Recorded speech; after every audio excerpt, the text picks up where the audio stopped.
our YouTube audience. Good evening. Good evening. Oh no. Oh, okay. How's that? Can you hear me now? Okay. Is that better on Facebook? How's that? Can you hear me now? Facebook, can you hear me? Okay. Is that better on Facebook? How's that? Can you hear me now? Facebook, can you hear me? Yes. Is that better on Facebook? Facebook, trying to figure it out, y'all. Yes. Is that better on Facebook, trying to figure it out, y'all. Yes.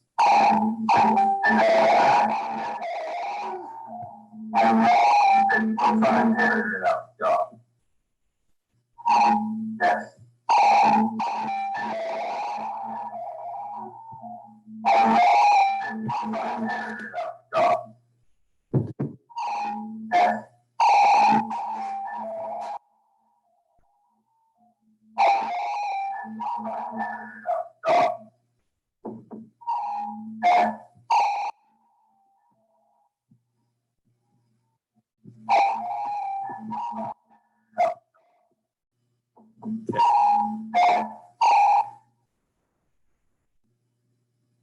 I gotta deal with this echo.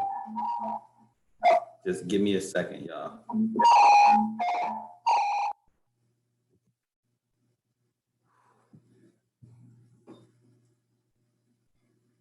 Okay, is that what it is? That's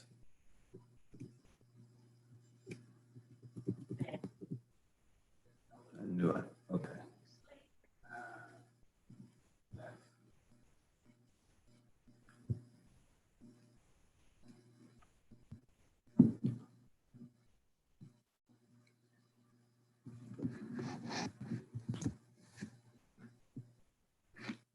Yes, I'm aware of the bad echo.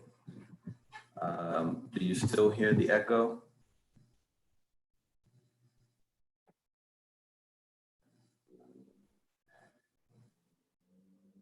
I'm really sorry about that. Okay. Um, I'm saying something. I'm saying something. Saying something. Is this better?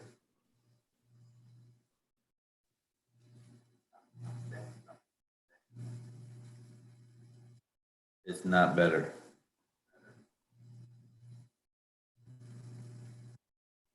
It is better. It's not better. Okay, this is what I need y'all to do because I'm getting mixed signals. So if it is better, heart up my screen so I can know if it's better.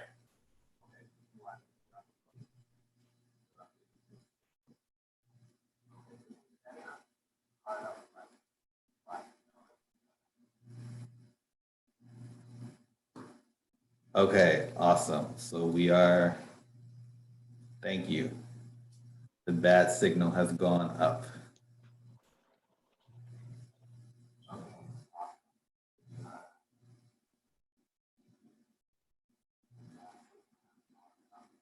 Sweet. Thank you all so much for your patience. That noise was like, okay. So welcome to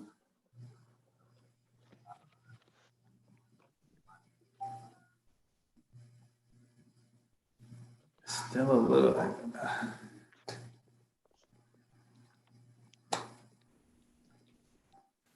All right, so this is what I'm gonna try to do.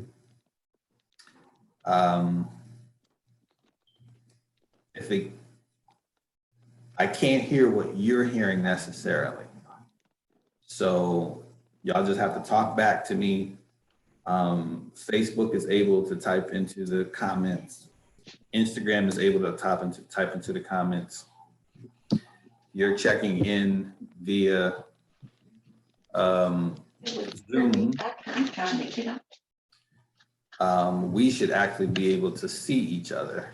So that's cool. That's a bonus. All right.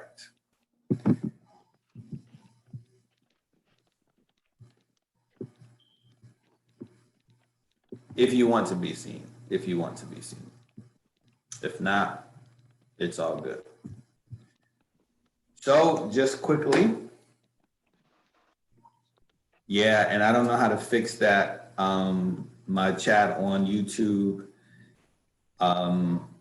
So I'm going to get to it, but it's not going to happen right here and right now. So yeah, we'll get there. Cool. How was your Easter? How was your Easter? How was your Easter? How was your Easter? Tell me how you celebrated with your family creatively in this Easter season. How did you do it? I'm curious to hear back from you.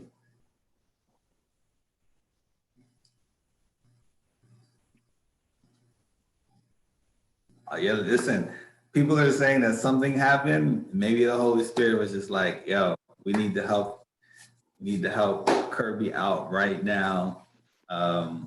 Awesome. And the funny thing is, I didn't do anything except for turn the volume down. Did he really turn the volume down on the devices? Welcome home, Brother Kenny. I'm glad you made it back safely.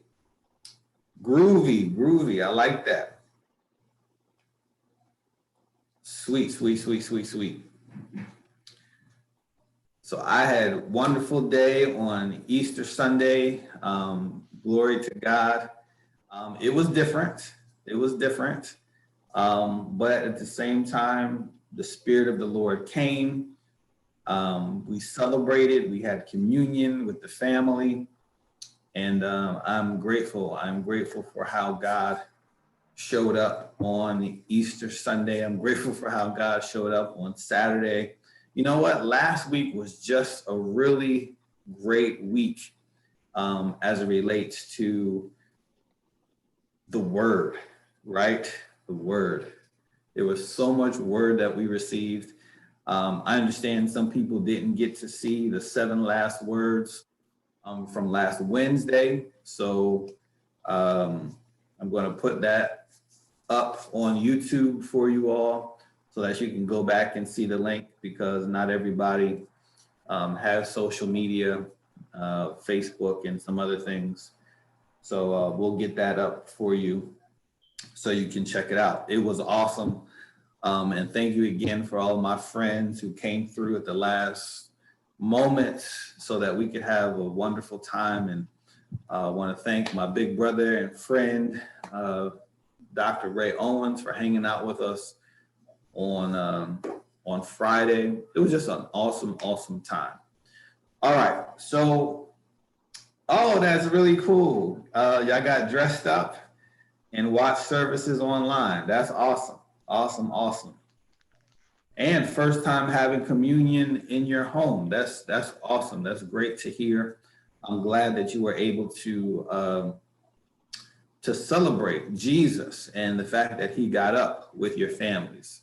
Very, very important for us to maintain and keep the faith even in these difficult times. Look, I don't want to spend too much time in this, but I need to say this to you. I need to say this to you. I need to say this to you. I need to say this to all of us. Listen.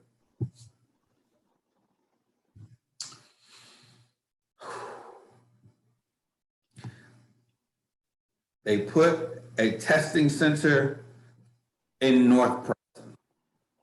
They put another testing center that opened today in East Preston.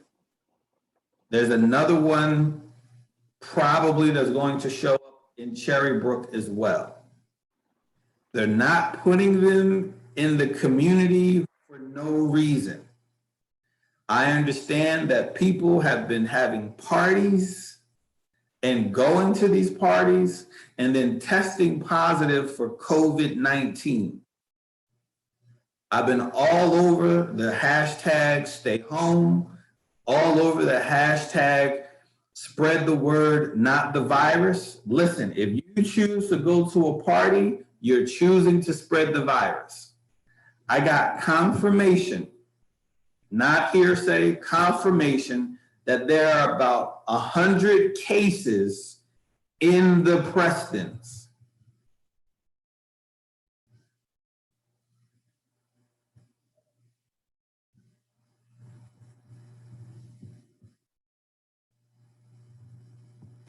I just thank you, Erica. That probably comes via my brother Kent Collin. The Cherrybrook testing site is going to be at Grand Creighton Junior High School, so it's confirmed. Listen, y'all, stop being dumb. You got what you need at home. You got food, you got power, you got internet, you got water, you got shelter. Please be safe. COVID-19 has doubled in a week.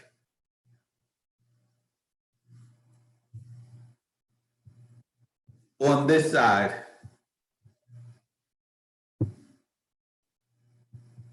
in the Prestons. Now, I know it's been in the news. I know there was some stuff going on with the premier, and listen, you can't defend, and I'm not talking about anybody. You cannot defend behavior that's not smart. That's okay.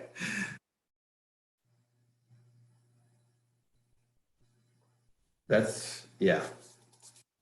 Please, please, please, please, please, please, please, please. Now, okay. That's what I wanted to say, Star. That's what I wanted to say, but then people would have said, I would have said it. But that's what I wanted to say. Okay. Now listen, last week I came on, I did an official one, the one that they wanted me to do, and then I did another just personal talk with you all. My friend, co-worker, co-laborer in the gospel, co-chair of Deacon Board of the Elder Board at Mount Pisgah Baptist, Elder George Melville Grant transitioned on Thursday from COVID-19. Bless his heart.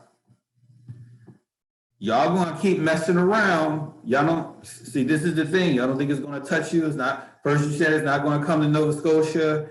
It came to Nova Scotia. Then you say it's not gonna come to the community. It's in the community. Y'all gonna keep messing around until somebody or people die. Cut it out.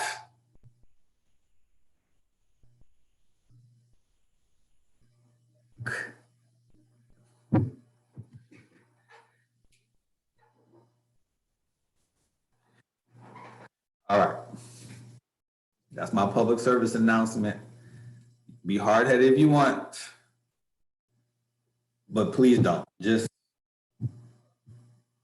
stay home, stay safe, stay 6 feet apart, close your circle.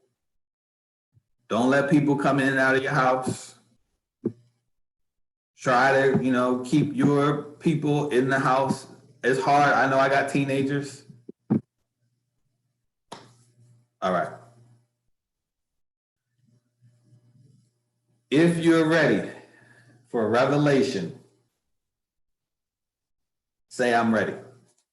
If you're ready for revelation, say I'm ready. I'm ready. I'm ready. I'm ready. I'm ready. I'm ready.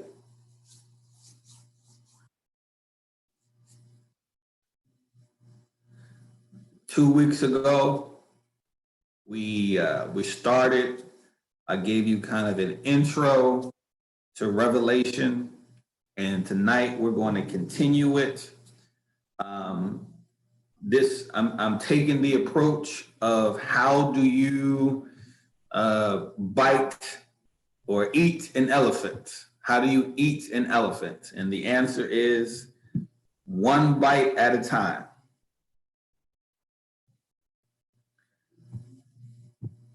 Revelation is an elephant.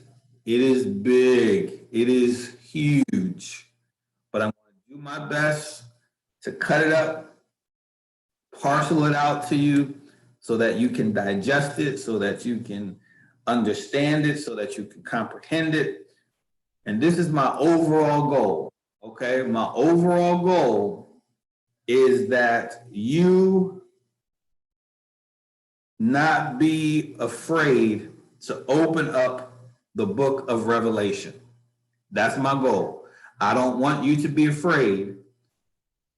Read Revelation. All right, so I got people, you said you're ready.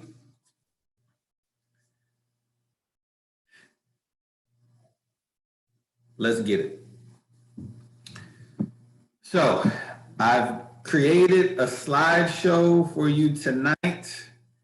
And this is really thanks to Miss Rose Colley, who wanted the notes. So I created some slides to go along with it. I have them here in front of me. Not quite sure that Instagram and Facebook can see it, but they will be available afterwards. So please get your Bibles, please get your notepads and a pen, because it's time to go to work.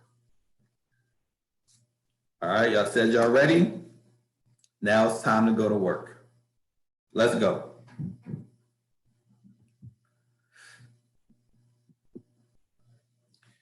Last week, I said it over and over and over and over again. If you want to understand a revelation for today's time, the first thing that we have to do is understand the historical context or the historical situation that Revelation was written. Let's have a little fun so that you can understand what I mean. In our current world, what is the historical situation? Just type it in your screen. This is not hard, what I'm asking you right now. What is the historical situation in our current world right now, 2020?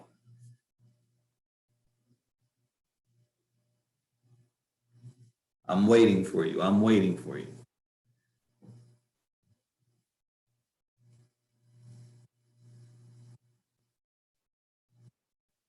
Thank you. Thank you, thank you. Listen, simple, easy answer. You could have went pandemic, you could have went COVID, you could have went coronavirus, you could have went stay at home, you could have went everything shut down, you could have went schools closed, everything's canceled. Awesome. That is the historical situation in 2020. I'm seeing plague, I'm seeing pandemic, I'm seeing plagues and deaths, I'm seeing coronavirus, I'm seeing pandemic. Y'all got it. That is the historical situation right now in 2020. That is what's going on. This is what I'm asking you, and these are the questions that we have to ask the biblical text as well. What was going on in 96 CE or AD, however you want to say it, when John wrote Revelation, or when John received the revelation? Okay, so we got some facts here. Revelation is dated around the time of 96 CE. That's in the Common Era, or old school, we used to say 96 AD, which means Anno Domini, in the year of our Lord. So Revelation was written in 96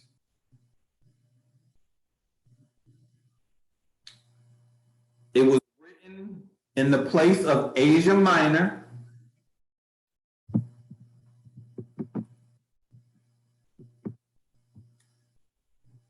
It was written by a man, actually one of the disciples, apostles, it is believed, named John.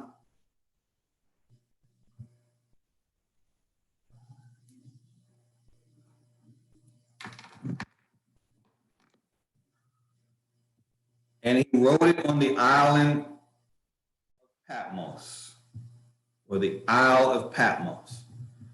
Now I'm just finding my Bible, so this is a good opportunity for you to find yours as well.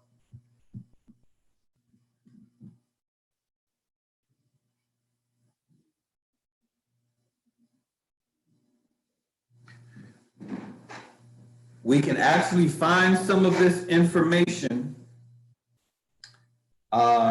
in Revelation chapter 1. So big shout out to Miss Frances Cleater, who hangs out with us on Bible study.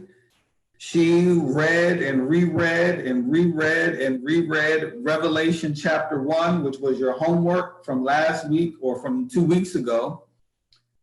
She read it 4 times.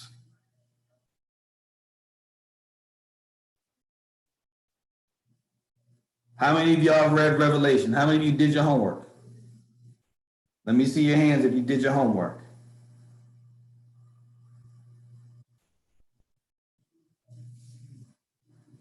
Let's just be honest. If you did it, say I did. If you forgot, say I forgot. Let's just be honest.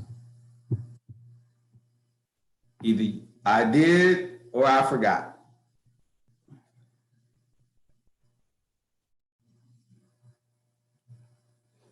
All right, we got some. Don't y'all, tell the truth though. Tell the truth. You know what they say? Tell the truth, shame the devil. It's all right if you forgot. We just, if you want to understand it, you got to spend some time with it. You got to cultivate a relationship with the word. And even in this case, got to cultivate a relationship with Revelation. Thank you for your honesty. I forgot. Cool. That's good. We're going to work on it. We're going to work on it.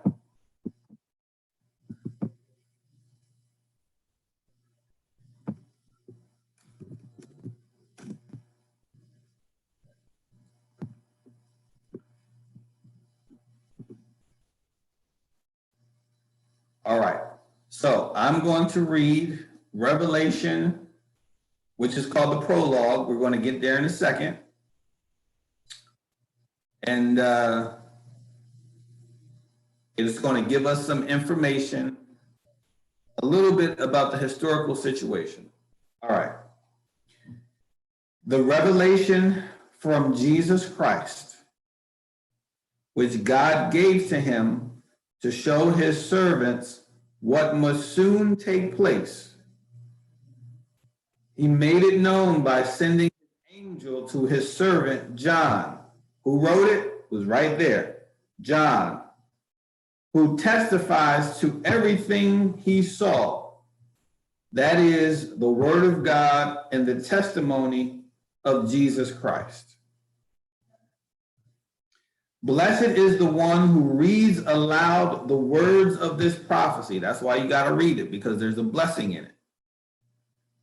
And blessed are those who hear it and take it in and take it to heart what is written in it, because the time is near.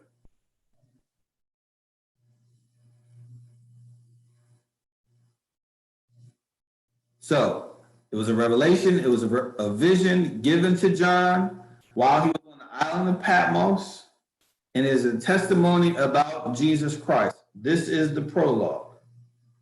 This is the introduction. We're just getting into it.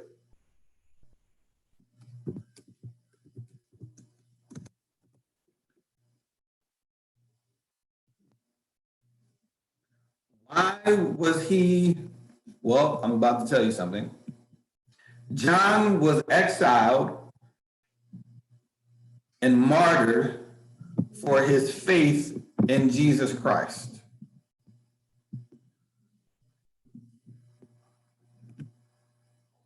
John was exiled. He was in prison on the island of Patmos for his Christian faith. Why?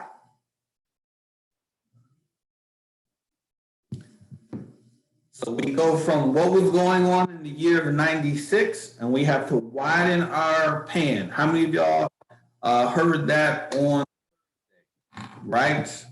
I talked about expanding your vision. So now we go from 96 to look at the years that are happening before it. This is the historical context. All right. The Roman Empire is still in charge. And what I mean by still in charge, when Jesus was living on the earth, the Roman Empire was in power.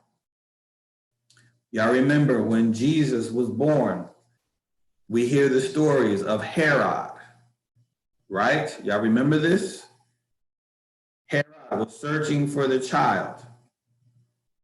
So here's some church history. Here's some history for you.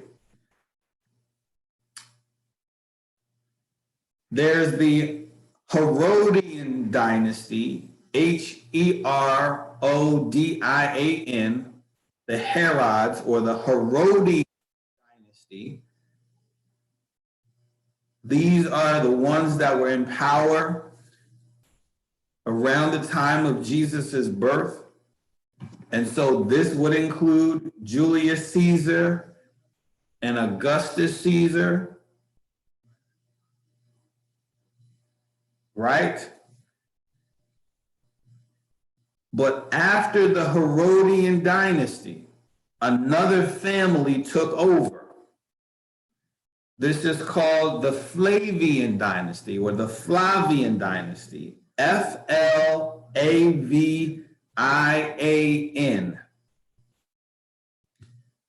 And they were in power from 69 to 96. Please don't get too bored. This is very, very important information. It all is going to make sense in a second. All right.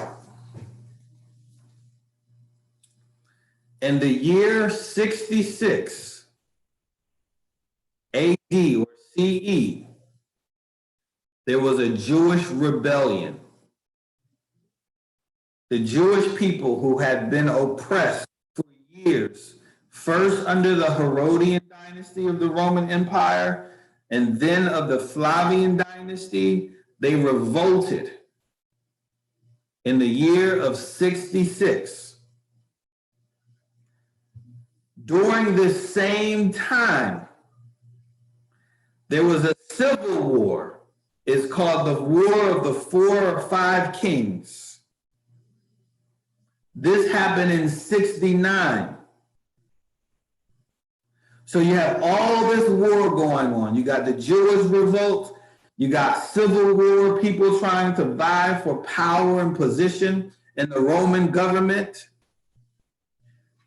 And all this comes to a head in the year 70 AD or 70 CE. CE means Common Era.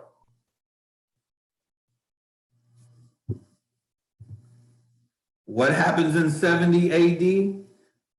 The temple in Jerusalem was destroyed. Now, this would be the second temple in Jewish history.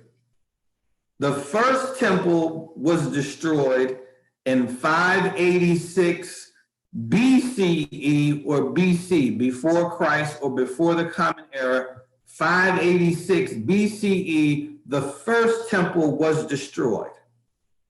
If you know anything about the Old Testament, the books of Ezra and Nehemiah talk about the rebuilding of that temple that was destroyed.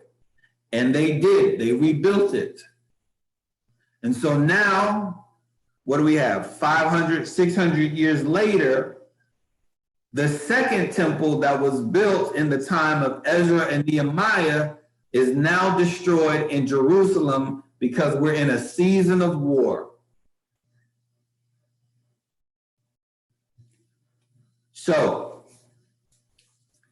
what do governments do when they feel threatened, when they feel like their power is, maybe diminishing?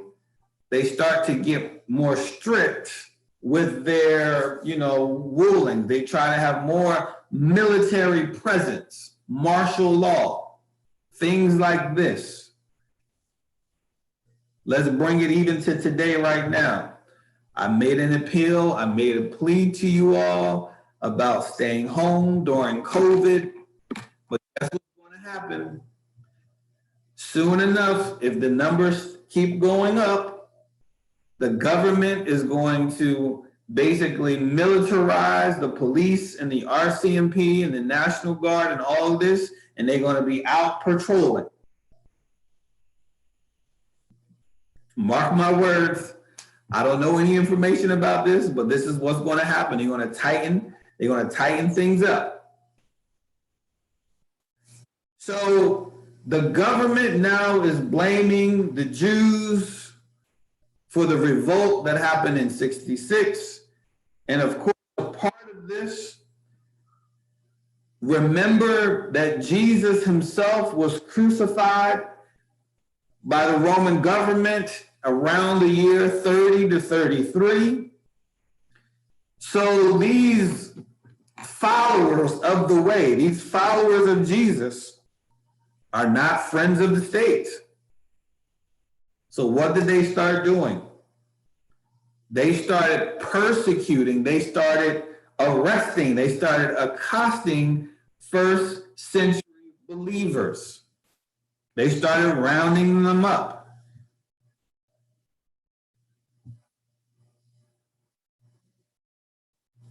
So this is what happened. So John is an outspoken. Some scholars believe that he is what is called a zealot, meaning he's very zealous for the Lord. And so he gets arrested. And when he gets arrested, he gets put on in prison, the island of Patmos. Now, I know I gave y'all a whole lot of church history just now. Let's just breathe and take a break. Let's do it.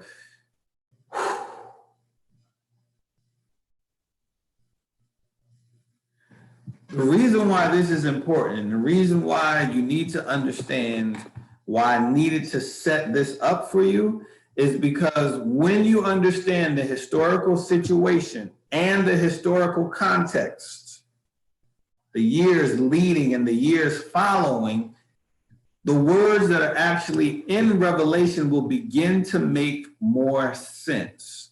They're not just talking these words out of nowhere.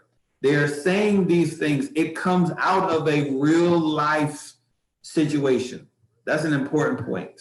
It's an important point. Sometimes we read the Bible as if the people in the Bible are not real people. Hear me what I'm saying. The people who wrote the Bible, the people, John, who received the vision, the churches that he's sending the letters out to, these are real people, like you and like me, real people, dealing with a situation in their life. The more we can understand the situation, the more we can understand the words that are being communicated in these letters.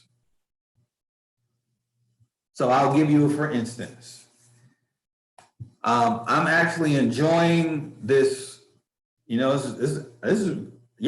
to say it. I'm actually enjoying this stay home time. I know I get, stir crazy a little bit. I know sometimes I need to get out of the house and get some air, but I am enjoying this COVID-19 time. And I'll tell you at least one reason why. One, I'm getting to spend all kinds of time with my family. Sante came in last night and we had a laugh late at night. I get to, bump up on my sons. Yeah, I'm enjoying that. I'm enjoying that. Another reason why I'm enjoying stay home time is on Sunday, I went to church 3 times. I went to church here in New Beginnings. I went to church in Tulsa, Oklahoma with the Met Church, and I went to church in Houston, Texas. And guess what? Each church, each preacher that I visited on Sunday for Easter Sunday, all of them were talking about in some way, shape, or form how we are impacted by COVID-19 or the coronavirus or staying at home. Each one. Now, that wasn't all of the sermon, but it was a major part of the message that was given out on Sunday. And that's important because any person, any preacher not talking about what's going on in the world today is on another planet. Any preacher not talking about what's relevant today is not worth their salt. And I ain't talking about nobody in particular, but I'm just saying, if you got people that you have influence over and that you are the shepherd of, you need to be talking to your people how to cope with staying at home, how to keep your mind sane, how to deal with the reality of death that just keeps coming and coming and coming. Why? Because this is the historical situation and the historical context that we live in. Does that make sense? Am I making any sense? If I'm making any kind of sense, give me some type of sign. Y'all need to talk back to me. Y'all let me know that I'm talking right. I used to hear up home. Talk out your mouth. Say something. Talk back to me. Let me know that you understanding what I'm saying.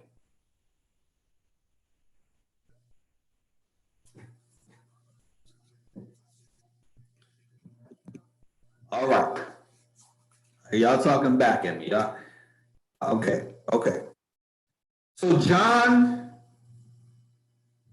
is talking to specific people who are real in the time that he is living in. Just like I'm talking to you, wherever you may be in the world, in this time of COVID that we are. All right. So we got the historical situation and we got the historical context. All right. How do you eat an elephant? How do you eat an elephant? I told you the answer already. Answer back at me. Talk back at me. How do you eat an elephant? Type it in the comments. How do you eat an elephant?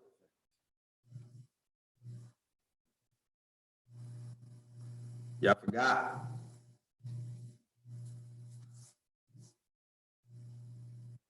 All right. There you go, Purple. You eat an elephant one bite at a time. You eat an elephant one bite at a time. One of the major reasons why people are so afraid of even opening up the book of Revelation is they try to eat all 22 chapters at one time. If you try to eat all 22 chapters at one time, you gonna choke. So what I'm trying to do tonight is understand, there used to be this, when I lived in the city, I never got to go there, but I want to. There was this restaurant that had Kobe beef, and they were like hamburgers, but you had to like you had to have like open up your hands real big to just take a bite and to handle the hamburger. So I'm trying to get your hands big so that you could know how to handle this sandwich, this meal called revelation, so that you don't choke on yourself, so that you don't get overwhelmed, so that you have the proper tools that you need to uncover and open it up and read. So how do you read Revelation? One bite at a time. How do you read Revelation? I'm going to share with you an outline of how to break down Revelation piece by piece. Piece by piece.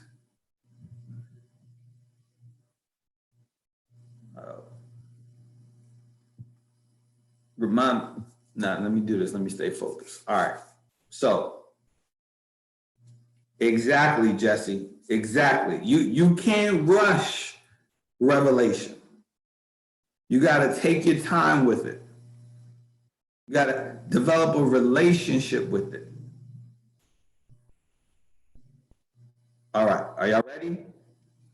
So we've already read the prologue. We've already read the prologue. The prologue is like the introduction. I'm introducing myself to you. Hi, my name is Kirby Spivey III.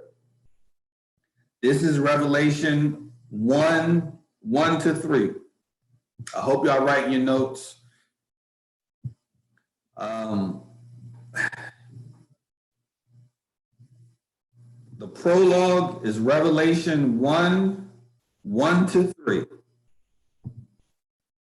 And then after the prologue, there's what you could call is introductory remarks or cover letter.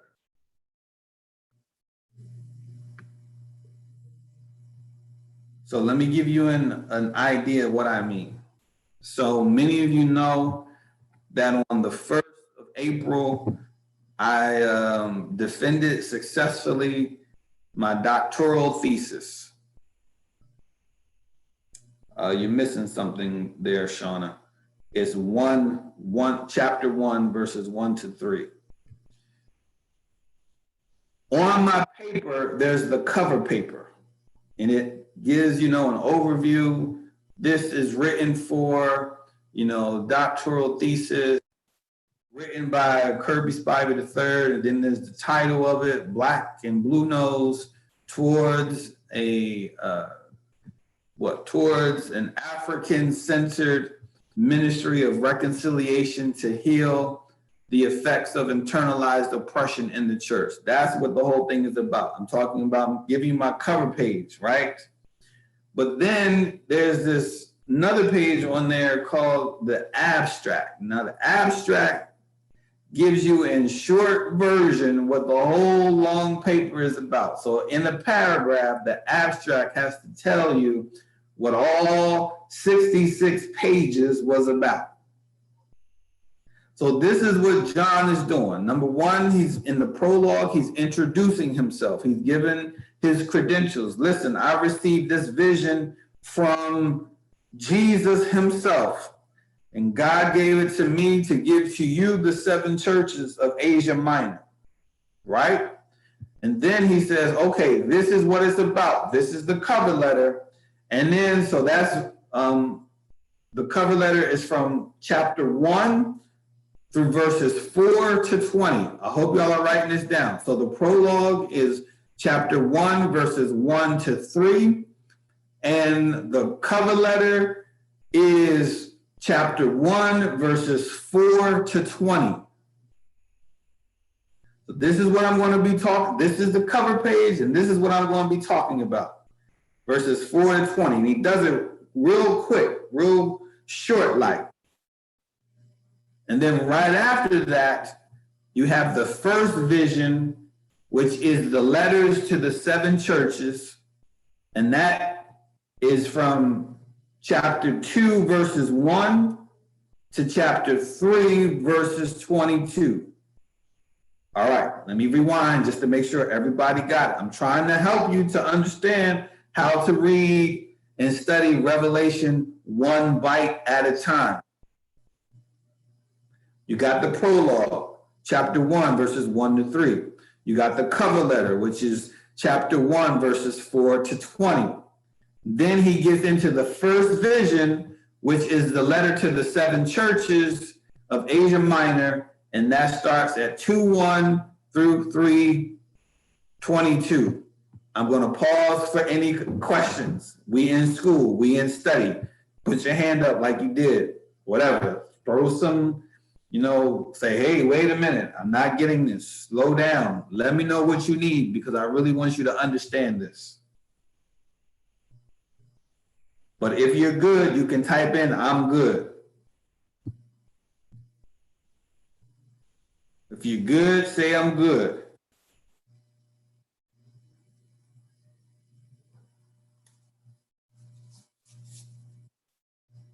All right.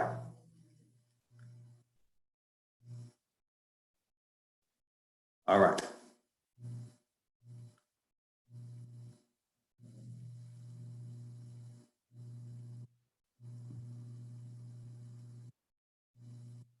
I'm good now. I'm good. I'm good. I'm good. All right. The first vision, I already said, is the letters to the 7 churches of Asia Minor. I'm taking you down. I'm taking you through. Slow, slow, slow. The second vision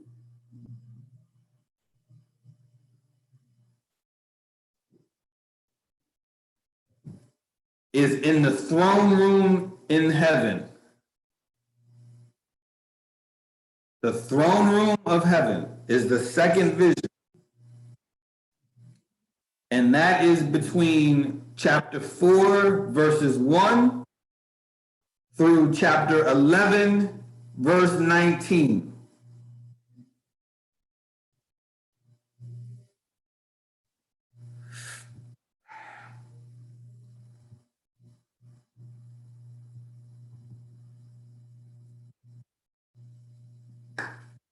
All right, I need to slow down. I got a not good. I got some I'm goods, but I got some not goods. Essentially, all I want you to do is to write down exactly what I'm telling you. If you can't write it down, the outline is available on YouTube. You can go there, or we can get it to you afterward. No problem. All I'm doing is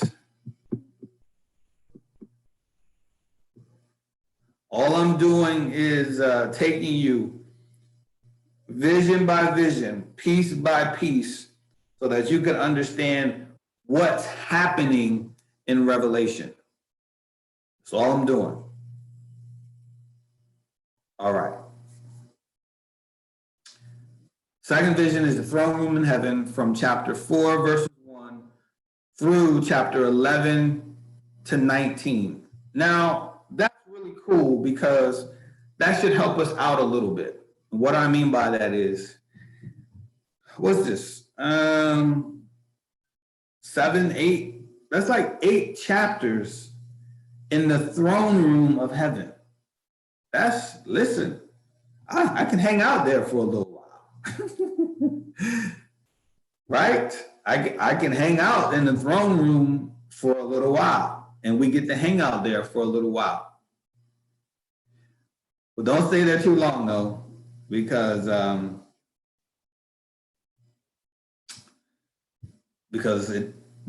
story doesn't stay there. All right. So after the throne room in heaven, within that space, you have the 7 seals and the 7 trumpets. Don't be afraid. Don't be afraid. Relax. Relax. Okay. The 7 seals and the 7 trumpets follow the throne room in heaven. It's all a part of the narrative. It's all in there. Just read it bit by bit. All right. Then you have the third vision. The third vision is the great signs in heaven. The cosmic war. And this is from chapter 12, verse 1, all the way to chapter 16, verse 21. This is where we get the language of, this is the part that we get scared of, to be honest. This is where the beast is. This is where the war and the 7 plagues and the 7 bowls of wrath and the battle of Armageddon, all of that is packed into chapter 12 from verse 1 all the way to 16, verse 21.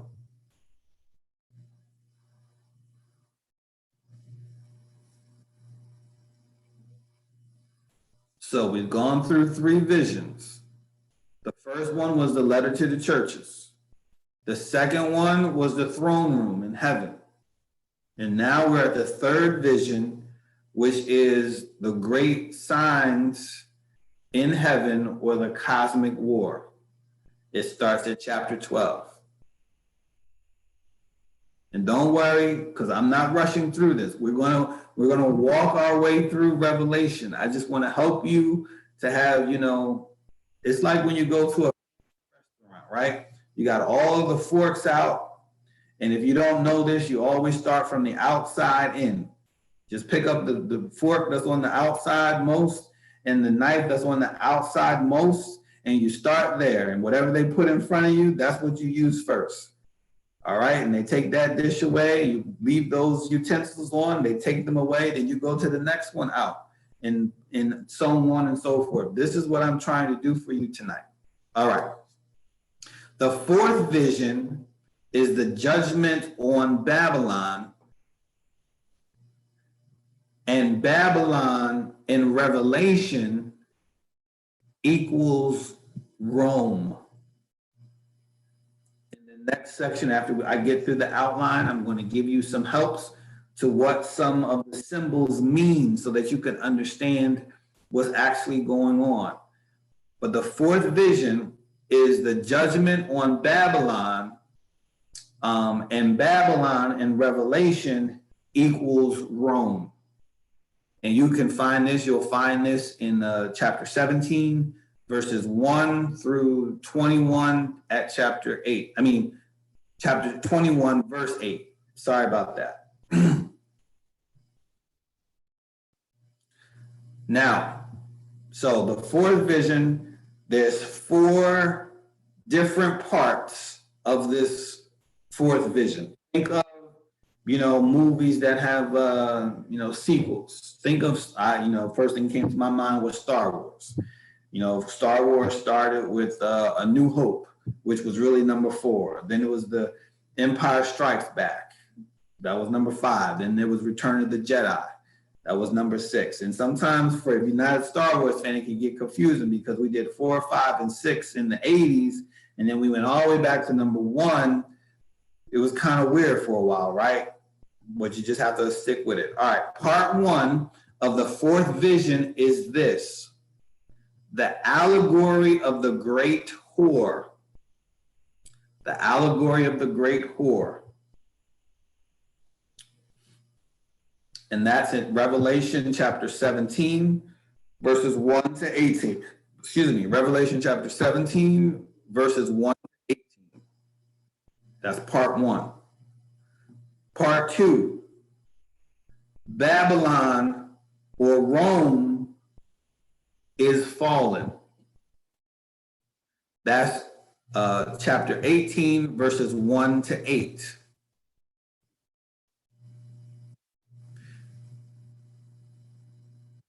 Please don't hesitate to say you're going too fast. Please, please, please, please, please. All right? So, part 1 of Vision 4 is the allegory of the great whore. Chapter 17, verses 1 to 18. Part 2, Babylon or Rome is fallen. Chapter 18, verses 1 to 8. Part 3 is heaven is once again opened. I'll do it. Heaven is once again open, and that's the 1,000 years from chapters 19, verse 11 to chapter 21, verse 8. Thank you. I'm going to go back.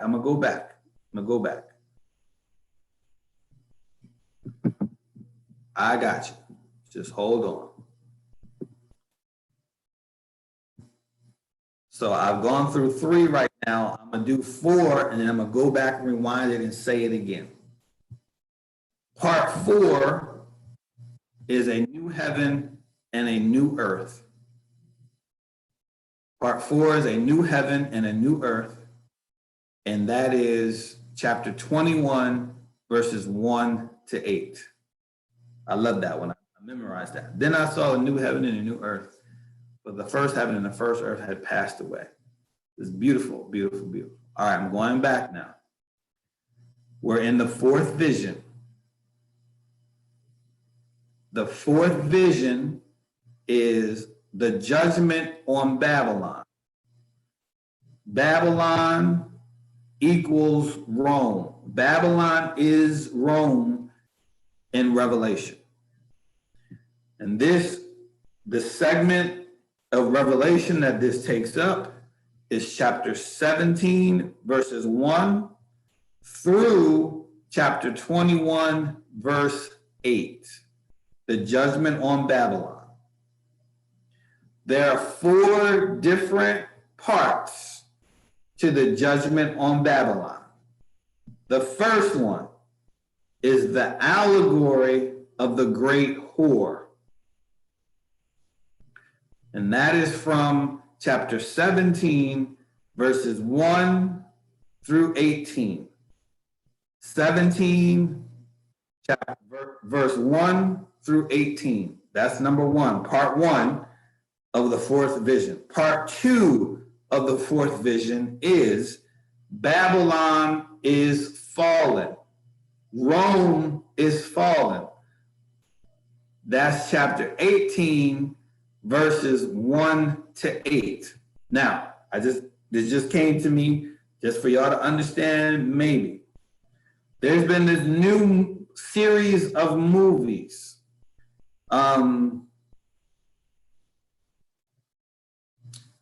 London Has Fallen.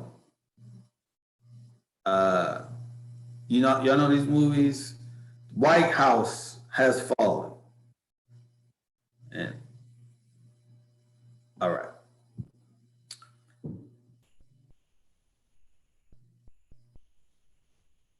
Perfect. Part 3. Heaven is once again opened. This is where they talk about the 1,000 years. And this is from chapter 19, starting at verse 11, and it goes all the way to chapter 21, verse 8. Heaven is once again opened. Chapter 19, verse 11, and all the way to 21, verse 8. And then part 4 of the 4th vision is a new heaven and a new earth, and that is Revelation 21, verses 1 to 8. Perfect. All right.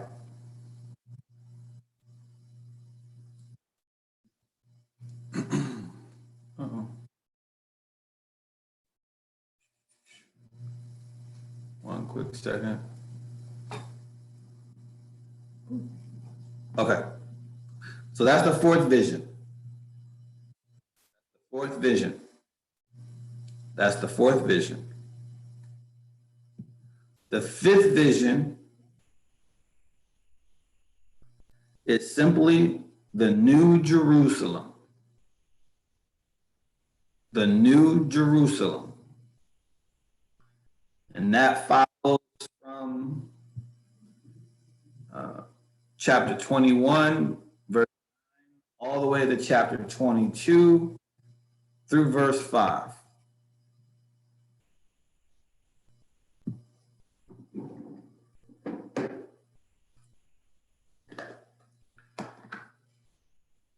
And finally, there's the epilogue. So the same way that we had a prologue is the same way we have an epilogue. If you want to think of it in movie terms, this is the credits. So this is chapter 22, verses 6 to 21.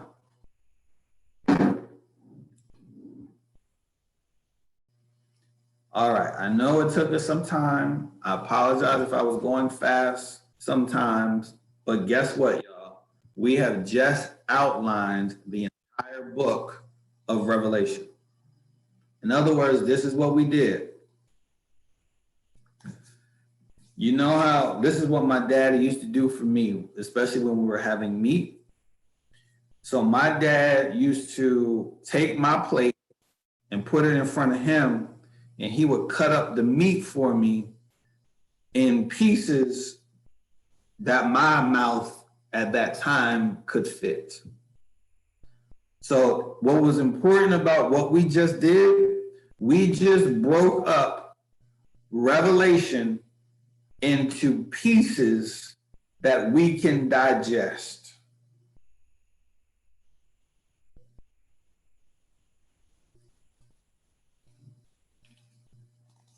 Now, what's also important is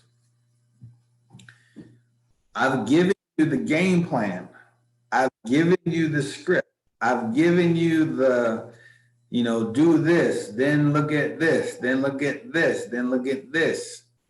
You will do yourself a great disservice if you just try to jump into the third vision. Or if you just try to jump into the fourth vision without any context of what happens before, what John is even trying to build towards. It's like jumping into the deep end of the pool and you can't swim and don't got no, what are these things? Y'all know what I'm talking about. No life vest. Okay. All right, let's take a deep breath. Sit back. Say, woo.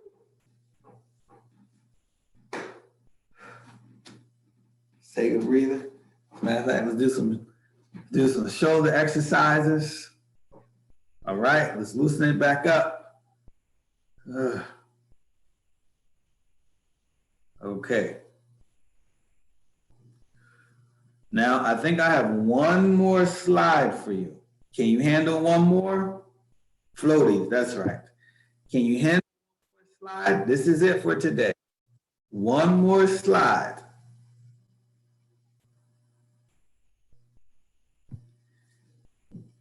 All right.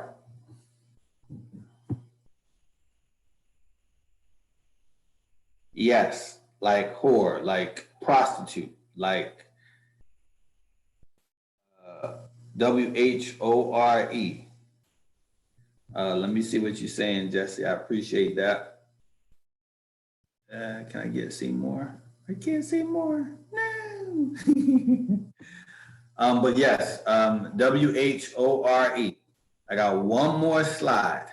Now, in case some of y'all might be saying, oh, well, when is the study going to come? I hope you understand that we have already been studying. I hope y'all understand that. Okay, here we go. Because I know what y'all want. Like, when we going to get to the juicy stuff? When we going to meet Darth Vader? All this. Or when we going to get to the beast? So I know you. So I got something for you. All right. The last slide of the night is the seven-headed beast. The last slide of the night is the seven-headed beast.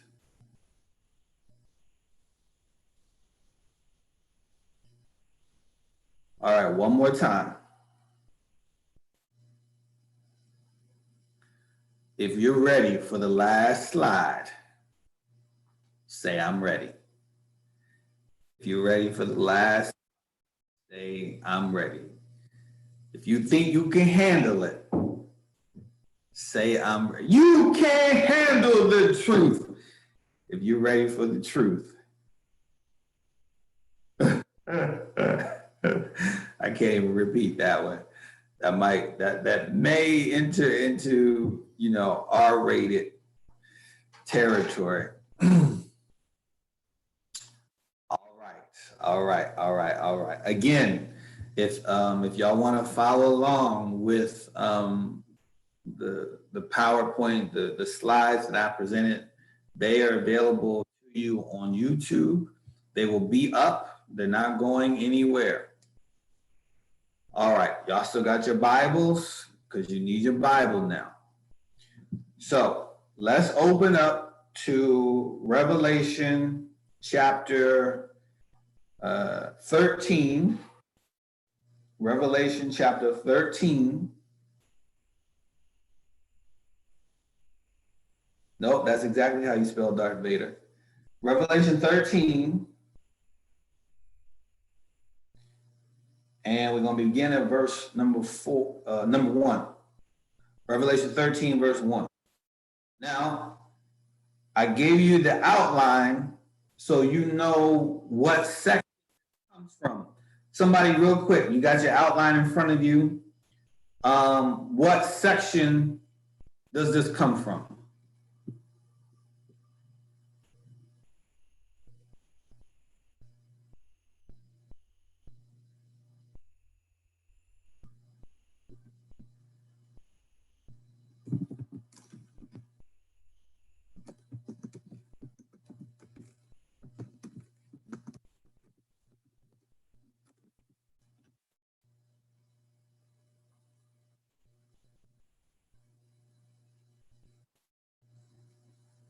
Awesome.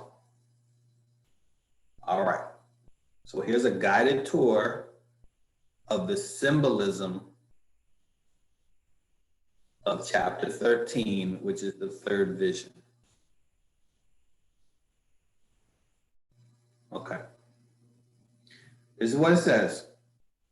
The dragon stood on the shore of the sea, and I saw a beast come out of the sea. It had 10 horns and 7 heads, with 10 crowns on its horns, and on each head a blasphemous name. The beast I saw resembled a leopard, but it had feet like those of a bear, and a mouth like that of a lion. The dragon gave the beast his power and his throne and great authority.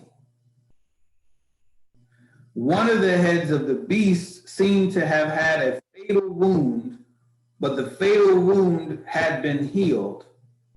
The whole world has been filled with wonder and followed the beast. One more verse. People worshiped the dragon because he had given authority to the beast, and they also worshiped the beast and asked, who is like the beast? Who can wage war against it? Now, y'all, listen. This is why exactly you don't jump straight into Revelation without the tools that I'm trying to give you. Because listen, I'm reading that and I'm teaching it to study it so that I can give it out to you. And I'm reading that and I'm like, I don't want to mess with that. Right? It's the beast, the dragon, the leopard, but it's too much. Relax, calm down. All right. Let's deal with some of the symbolism. Let's deal with Let's find out what we're dealing with. Beast from the sea. Y'all see that there? The dragon stood on the shore of the sea, and I saw a beast coming out of the sea. So we have two entities. We have a dragon on the shore, and we have a beast coming out of the sea. The beast coming out of the sea is Satan.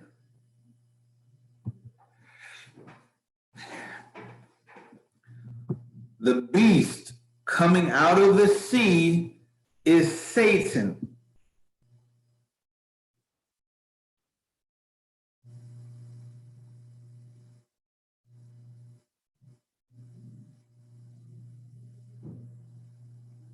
I'm going to tell you who the dragon is, but right now, in order for you to understand that the beast coming out of the sea is Satan. All right, let's do some more reading. Chapter 13, verses 11, maybe 8. Yes, I think it's 8 to 11. Revelation 13, verse 8 to 11. All inhabitants of the earth will worship the beast, all whose names have not been written in the Lamb's book of life, the Lamb who was slain from the creation of the world. Now, I love this, because in the midst of all this crazy talk about dragons and beasts and all of this, guess what? John mentions Jesus in the midst of all of that. Let's read it one more time. All inhabitants of the earth will worship the beast, and all whose names have not been written in the Lamb's book of life, the Lamb who was slain from the creation of the world. Whoever has ears, let them hear. If anyone is to go into captivity they will go. If anyone is to be killed with the sword they will be killed. This calls for patient endurance and faithfulness on the part of God's people. Then I saw a second beast coming out of the earth. It had two horns like a lamb, but it spoke like a dragon. Who is this? The beast on the land, or the beast on the earth, in the first century context, in the first century historical situation and historical context, is the Roman government.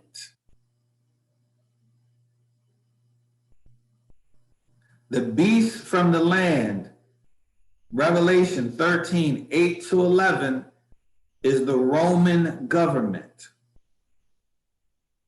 So we got Satan, and we have Satan and the Roman government working together.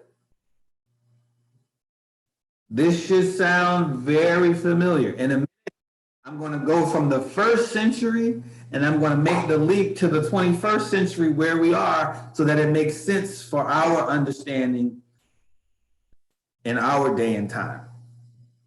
All right. So Satan is the beast from the sea. The beast from the land is the Roman government. That's in Revelation chapter 8, verse 11. He comes up right at verse 11. Y'all still with me?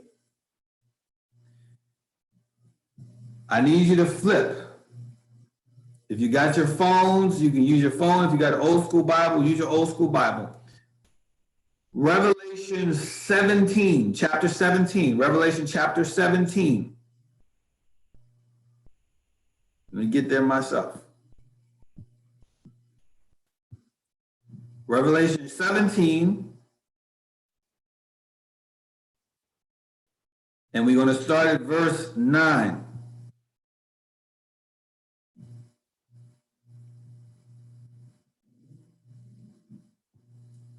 This is what it says. This calls for mind with wisdom. The 7 heads are 7 hills on which the woman sits. They are also 7 kings. 5 have fallen, one is, the other has not yet come. But when he does come, he must remain for only a little while. The beast who once was and now is not is an 8th king. He belongs to the 7 and is going to his destruction. The 10 horns you saw are 10 kings who have not yet received the kingdom, but who for 1 hour will receive authority as kings along with the beast. They have one purpose and will give their power and authority to the beast. They will wage war against the Lamb, but the Lamb will triumph over them because he is Lord of lords and King of kings, and with him will be called, chosen, and faithful followers. All right. I was going to talk to you about the woman, and I'm going to talk to you about the woman, but you need to know this without a shadow of a doubt. Anytime in Revelation where there is reference to the Lamb is Jesus Christ. The Lamb is Jesus Christ. All right. So who's this woman? Who's this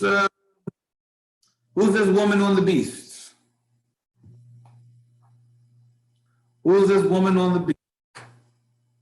All this symbolism is almost too much again. And don't worry, relax.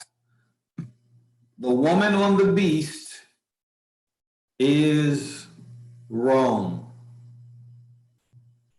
The woman on the beast is Rome. The 7 hills that they speak of in this vision that I just read to you, the 7 hills are the 7 hills of Rome.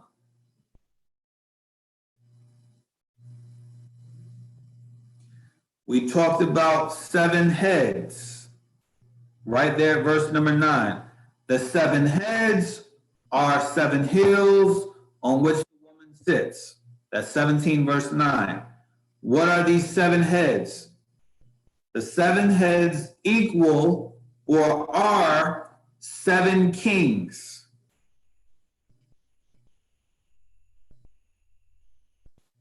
The 7 heads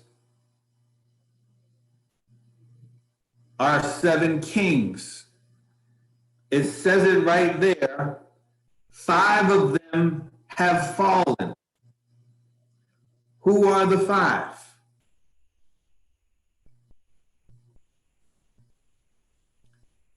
Augustus, Caesar Augustus, Caesar Tiberius, Caesar Gaius, that's Gaius. Tiberius is Tiberius.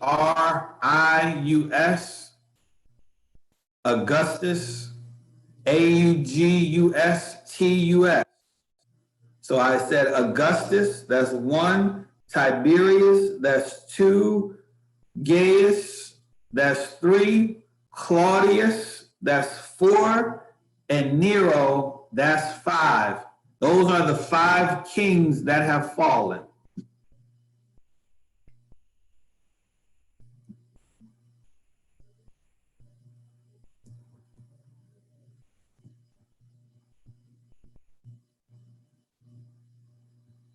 But we got 7 kings in total. So who are the other 2? There was one called,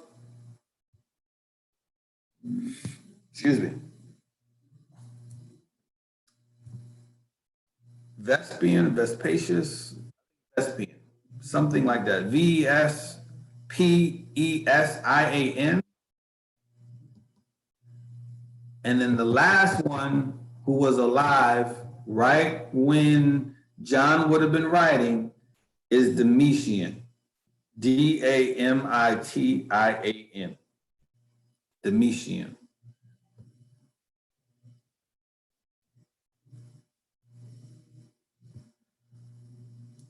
All right.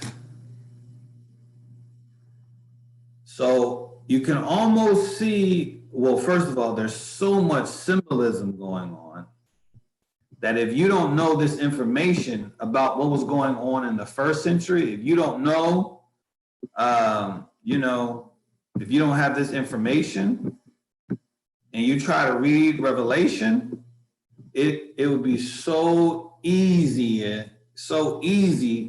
to get lost. Like, who is this woman?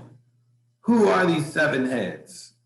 What's going on? You know, it's a whole lot. It's a lot, right? Let's be honest. It's a lot. But if you can, you know, break it down, make it small, bite-sized pieces, if you can crack the code, if you know who and what they're talking about, then it starts to make a little bit more sense, right? You can sound say, okay, the beast from the sea, okay, the beast from the sea is Satan. So you can almost just read that in there. You know, Satan came up from the sea. Cool. And then he's talking to a dragon that's on the land.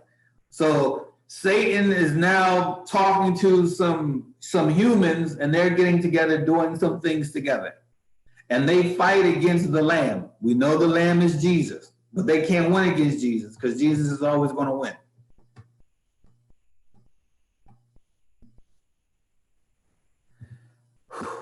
All right. Now, remember last week I was telling you that the first thing we have to do is to understand the historical context, the historical situation, and what it meant to the first century hearers. This is what I'm giving you now. But this is where it gets fun. This is, right? So number one,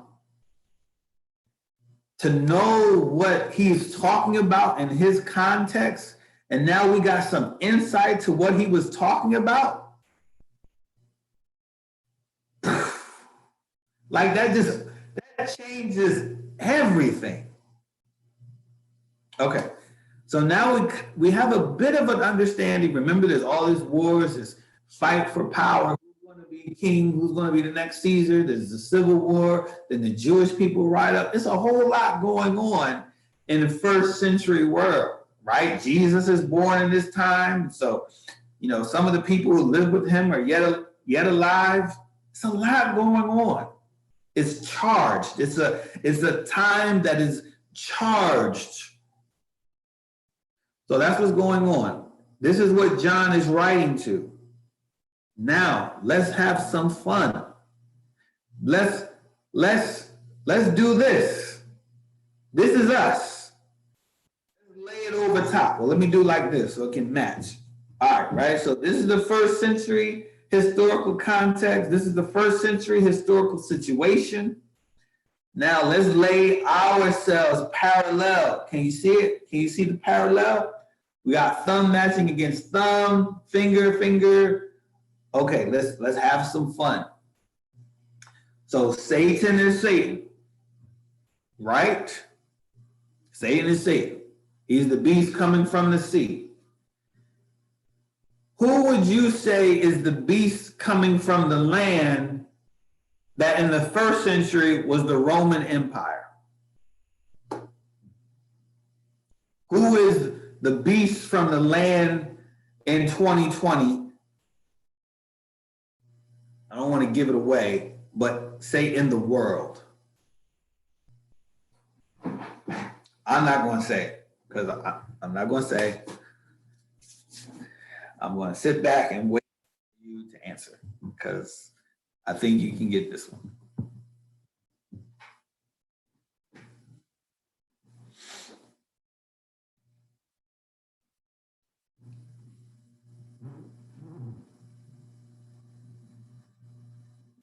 I'm just waiting. I'm just waiting for the responses. I'm just seeing what y'all saying.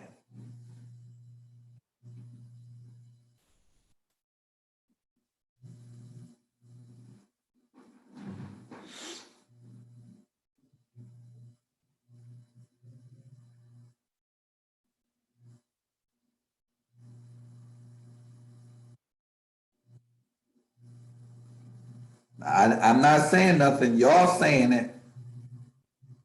But you can see how things line up.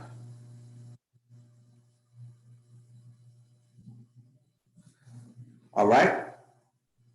Cool. Y'all doing good. You're doing fantastic. So Rome was that city. Rome was, I'm sorry, the woman on the beast was Rome in the first century. What is the city today that would equal Rome today?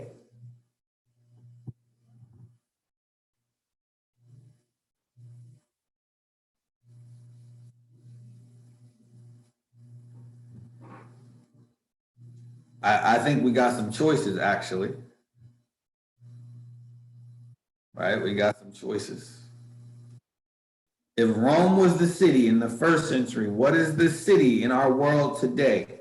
Name some cities that you think, you know what? They could be, this city could be riding the beast.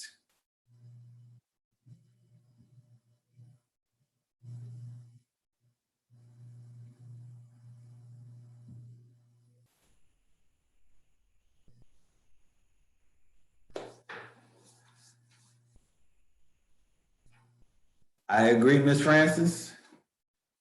I agree. I agree. I agree. I agree. I agree. Yes.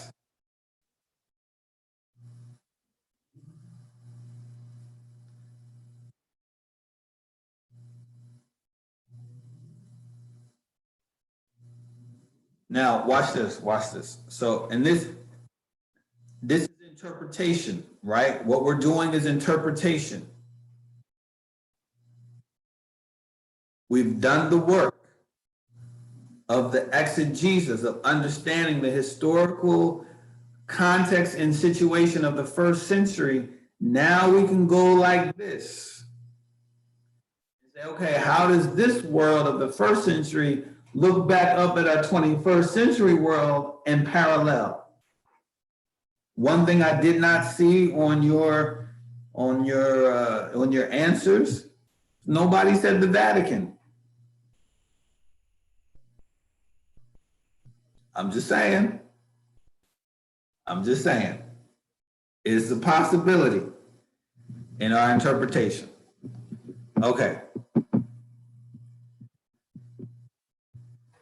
Please, whatever you do, do not get rid of your notes, right? Because this is how we have to build it. We have to build our knowledge base of revelation, right? It's not going to do you any good if you're coming to this conversation ignorant every week.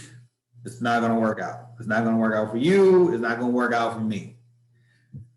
What I need for you to do is I need you to be rehearsing these notes, rehearsing the things that we've talked about. And each week we'll add layers to it, right?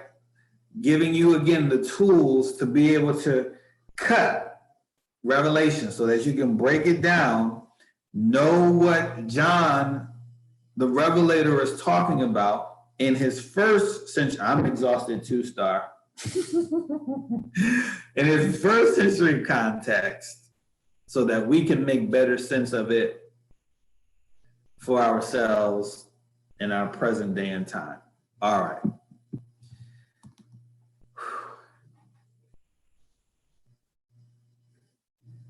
Put your pens down. That's enough for tonight.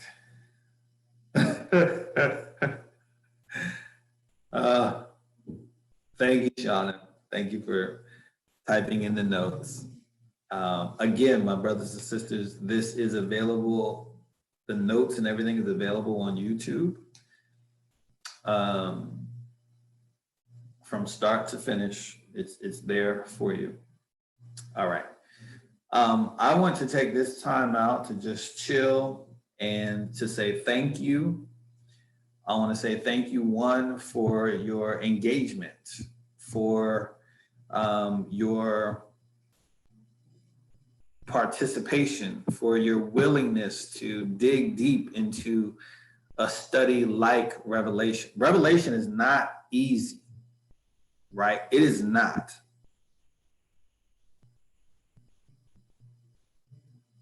It wasn't easy when I was in seminary. And so I really want to applaud you all for your willingness and want and desire to dig into, to dig into the text. Two, I want to thank you for your consistency, not only on Wednesday night, but your consistency on Saturday with Kaya, your consistency on Sunday, Wednesday night, your consistency in your giving. I know times are really tough for everybody right now. I'm a person of faith, and I pray that you too are a person of faith. I believe that God will make a way for us. And listen, don't be prideful, don't be ignorant. There are resources that are available for each of us right now. We need to tap into all of the resources that the government has for us to help us get through this time. So I just wanted to say thank you for that. And I got one more thank you. I forgot to do it on Sunday. The Lord took me to the seventh heaven. I forgot to do offering on Sunday. And that's another thing. You don't just have to wait for Sunday to give, right?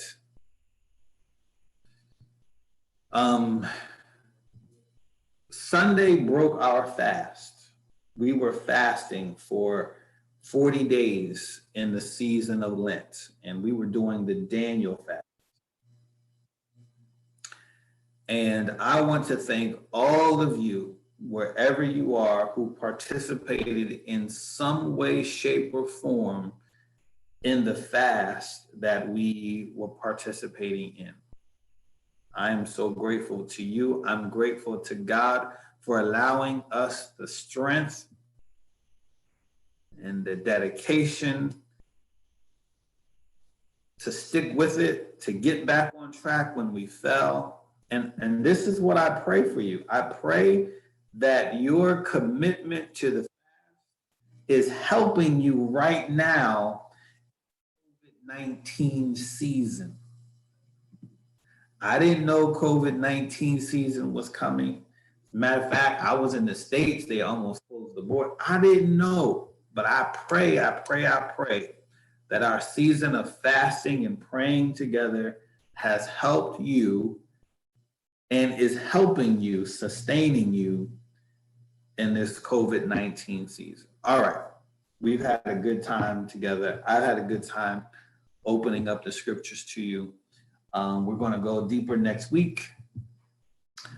We are not done, so next week will be Revelation Part 3. I'll take you a little bit further deeper, give you some more tools. We'll break some more things down and start getting into some more interpretation. All right. So I love you. I love you. I love you. Please take care. Please check in on one another. And I will see you soon. I love you. I love you.